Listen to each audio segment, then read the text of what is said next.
Além da Notícia está abordando hoje as eleições municipais e, claro, tudo aquilo que envolve esse momento eleitoral que o Brasil inteiro está vivendo, com exceção do Distrito Federal, que não tem eleição para prefeitos e vereadores. Pois bem, nós terminamos o último bloco falando sobre a campanha do Dr. Maurício, da sua esposa, que desenvolveram especialmente para auxiliar candidatos, auxiliar também os eleitores. A cartilha, a gente explica o que o candidato pode e o que não pode fazer durante a pré-campanha, que é agora exatamente, e a campanha, melhor agora, a campanha, esse momento, quanto, por exemplo, arrecadação, gastos, prestação de contas. E sobre isso, inclusive, tem uma reportagem aqui que eu gostaria de trazer. Olha, técnicos do Tribunal de Contas da União encontram indícios de irregularidades em 27,9% das doações após terceira semana de análise agora desse período eleitoral. Isto é, já tem irregularidades e a sua cartilha, ela orienta o candidato a não errar, não é? Exatamente. A cartilha é bem pontual, bem didático, simples, né?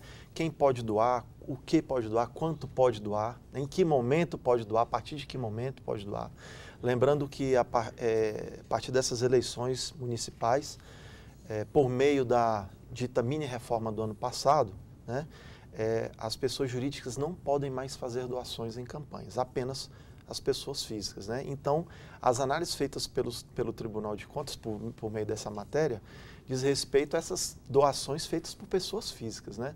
Ou seja, a limitação não tem sido obedecida, né? Tem que se lembrar que o percentual de doação, ele tem que se basear na declaração de imposto de renda do ano anterior, ou seja, do ano passado.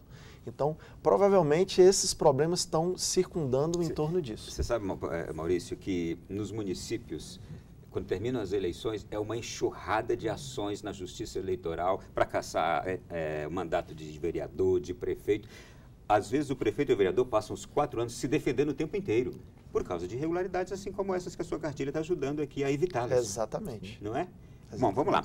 Também, esse aplicativo, ele, então, pode ser baixado na Apple Store, na Google Play, está disponível também no Facebook, no Instagram, no Twitter, tudo isso, né? A cartilha em si, o aplicativo, ele está disponível na Google Play e na Apple Store.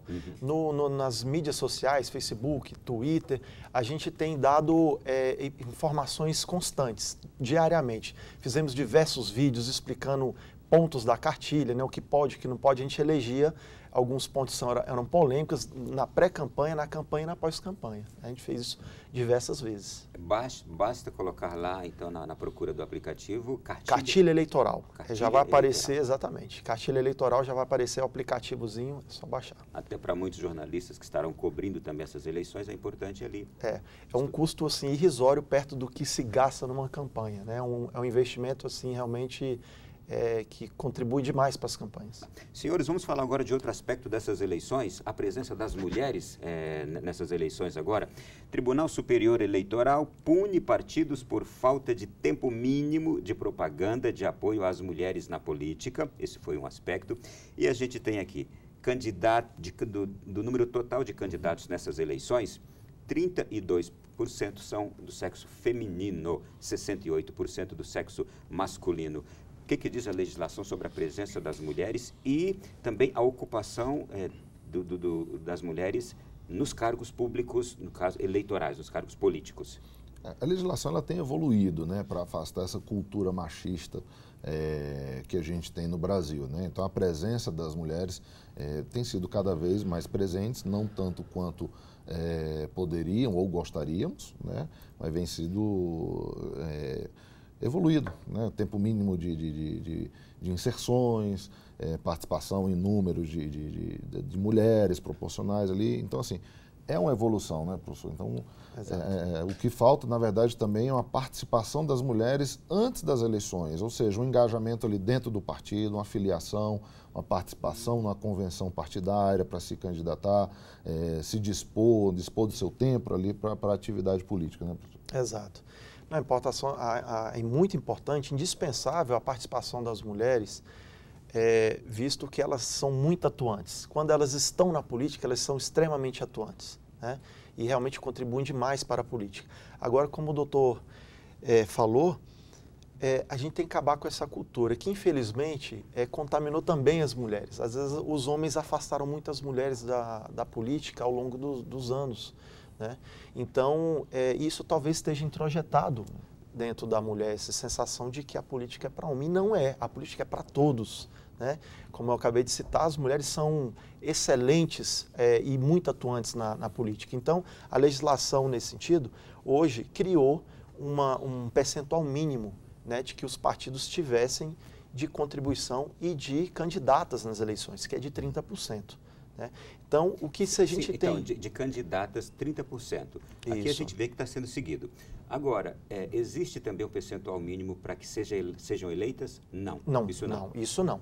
Isso não. É apenas de candidatas, né? candidatas. Porque não dá para entrar nessa esfera ainda. Que seria muito complicado Seria isso. muito E complicado. quem vai escolher é o eleitor. É o eleitor, exatamente. Ou seja, eu entraria dentro de um princípio constitucional que é a liberdade do voto, né? O sufrágio é universal, a soberania popular, Sim. Todos esses são princípios da política. Então, o que existem hoje são dois pontos importantes na legislação. Os partidos, naquela propaganda anterior às eleições, naquelas propagandas partidárias, ele tem que inserir ali 10% do tempo dele dedicado às mulheres, à presença da mulher na política. Isso. E não foi seguido, segundo aqui o Tribunal Isso é a Superior propaganda Eleitoral. partidária. É a propaganda partidária. Exato. E a outra é, nas eleições, um percentual mínimo de 30% deve ser observado de mulheres candidatas a cada partido. É isso? Exatamente bem, isso. Só tem uma questão na estatística do TSE, Ronaldo, só aproveitando o gancho, professor.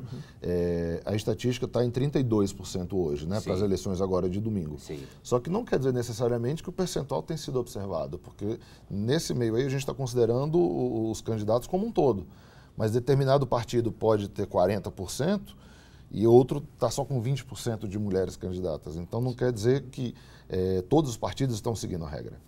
Ou pode ser que todos estão seguindo no limite No dela. limite, só para cumprir a tabela exatamente. também, só para cumprir a regra. Até porque não cumprir o partido tem problema. Exatamente. Né? Muito bem observado, muito não vai bem observado. conseguir. Né? Pergunta aqui para os senhores o seguinte, estou com um outro dado aqui, a faixa etária de candidatos. Os senhores acham que influencia na condução hoje da administração pública a idade da pessoa? Por que pergunto isso? Nós temos aqui 4 candidatos menores de 16 anos, imagino que é para vereador, e é proibido isso, né? Isso, a idade mínima é 18 anos, exatamente. Esses 4 que devem ter sido já indeferidos. Eles devem constar aí porque provavelmente recorreram. Né? Entraram com algum recurso, né, no momento do registro de candidatura. Nós temos 2.404 candidatos, imagino que seja um vereador, de 18 a 19 anos. Nós temos aqui depois a sequência de 20 a 24, 25 a 29, e o maior percentual dos candidatos nestas eleições municipais vão de 35 até 54 anos, sendo que o auge está de 40 a 49 anos. É uma faixa etária boa em que o indivíduo já tem experiência de vida profissional, suficiente, angariado nos vários aspectos para estar à frente de um cargo público? É importante avaliar cada caso, né? Porque assim, a gente tem pessoas com 50 anos que já têm uma experiência de vida, mas que não têm uma vida política, nunca participou de um processo eleitoral, nunca participou de um cargo público eletivo, então ele não vai ter uma maturidade do que uma outra pessoa que já vem de uma vida política aí, né? Da mesma forma, o sujeito de 18, 19 anos, ele talvez não tenha uma maturidade para ocupar. Ele pode ter muita boa vontade, mas ele talvez não tenha maturidade para exercer aquele cargo com a excelência que se espera.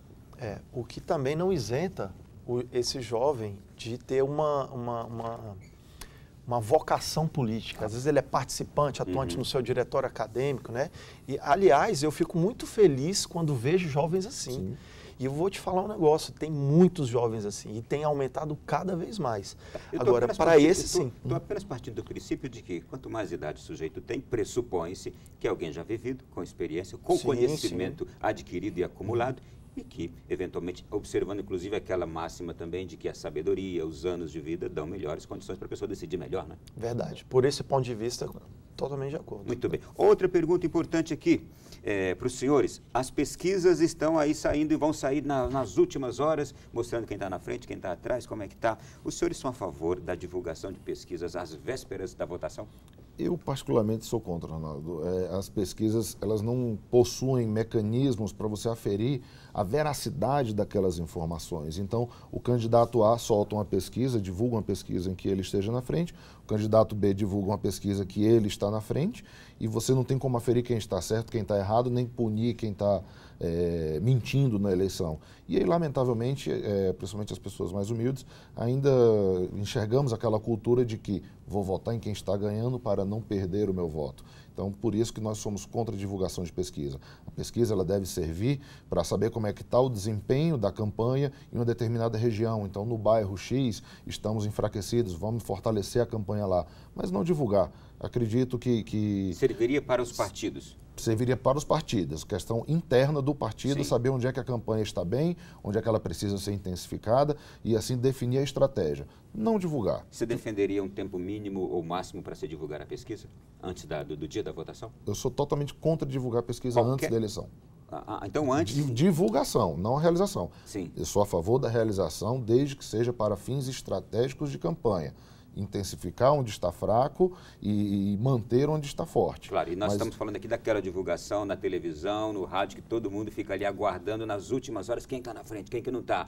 O eleitor fica tenso, o partido também, e a gente não sabe se acredita ou não na pesquisa, embora muitas delas tenham comprovado o resultado depois. Mas será que esse resultado não foi em função dela mesmo ter sido divulgada antes? Isso acontece. São coisas da democracia, né? Eu concordo muito com a posição do doutor. Em contrapartida, por razões de democracia, eu acho importante a questão da transparência também, né? Ou seja, você apresentar para a sociedade com aquela realidade de condições daquela campanha ali. Muito bem. Nós vamos agora escutar o vice-presidente da CNBB, a gente está chegando na reta final aqui do nosso programa, Dom Murilo Krieger, que vai nos falar também, mais para você, eleitor, para você de casa. São orientações gerais, básicas, todavia muito preciosas. É sempre bom ouvir dos pastores da igreja, de alguém que de fato convive também com o povo no seu dia a dia e que está à frente de uma instituição que tem uma grande credibilidade, que pode assim também orientar a sociedade. É importante termos a seguinte consciência: as eleições são importantíssimas, e as municipais de forma particular, porque tocam na vida do dia a dia de cada um de nós. Muitos são os candidatos, muitíssimas são as promessas. Daí a necessidade do discernimento, da escolha criteriosa, procurando, acima de tudo, candidatos que tenham uma ficha limpa, que não tenham se comprometido, cujo passado o recomenda. Não basta, então, portanto, votarmos alguém porque fala bonito, porque tem grandes promessas, ou porque está parecendo que vai ser bom. Não, cada um é aquilo que é, e não é na eleição que muda, e não é depois de eleito que vai mudar. Portanto, pensar bem, analisar bem, discutir com outros, e sim, os partidos são importantes, mas não se deixar levar por um partidarismo que nem sempre é o mais eficiente. Afinal, as eleições passam, aquele candidato em que você votou, se for eleito, vai trabalhar, vai assumir, e o resultado vai depender de sua capacidade, não tanto de seu partido. Analise, pense, porque o voto é muito importante. O resultado, isto é, o resultado futuro do seu voto vai depender da capacidade do eleitor, foi o que eu entendi nas últimas palavras de Dom Murilo. Deixo os senhores livres para comentar também, neste momento final de programa, o que a gente acabou de ouvir. Professor. Bom, eu fico muito feliz com as palavras do Dom Murilo, porque realmente eu concordo que o voto é importantíssimo. O cidadão tem uma joia, uma preciosidade em suas mãos, que é o voto. O voto é o meio pelo qual o cidadão tem a condição de transformar o nosso país, de proporcionar para todos nós um futuro melhor, em todas as áreas, seja na saúde, seja na educação, seja nas expectativas, seja no trabalho, seja na segurança. É o voto. Doutor. Um dia, com a graça de Deus, vamos ter toda a sociedade com a consciência da importância do voto, né? Nunca mais ouviremos, Deus quiser um dia, falar em venda de voto, Enfim, as pessoas vão agarrar seu voto, com seu direito a voto, com unhas e dentes, e vão escolher o que é melhor para o seu futuro, o melhor para a sua sociedade, né? A importância dele não para a saúde, para a educação, para o seio ali, principalmente agora nas eleições municipais, que afetam mais diretamente a sua vida ali, o seu cotidiano, são de uma importância imensurável. Então, os comentários foram muito felizes, né? Então, torcemos aí para um dia essa cultura nossa evoluir drasticamente e a gente não ter mais esse tipo de irregularidade, né? Não dá para esperar resultados diferentes fazendo a mesma coisa. Então, precisamos mudar. Quero agradecê-los imensamente. Professor Maurício, foi um prazer recebê-lo aqui no nosso programa. Doutor Isleio, também igualmente, obrigado. Prazer todo meu, sempre a dispor. E a você que de casa nos acompanhou, só posso desejar uma coisa: bom voto nas próximas eleições, analisando muito bem todos esses aspectos que naturalmente você escutou aqui, está aí reflexivo em casa. Obrigado também pela sua audiência, pela sua companhia. Esse programa pode ser revisto a partir de amanhã no nosso canal no YouTube, também na página alemdanoticia.net. Boa noite, bom sono, bom prosseguimento de semana e até o nosso próximo programa, segunda-feira, analisando o resultado das eleições. Até lá, obrigado.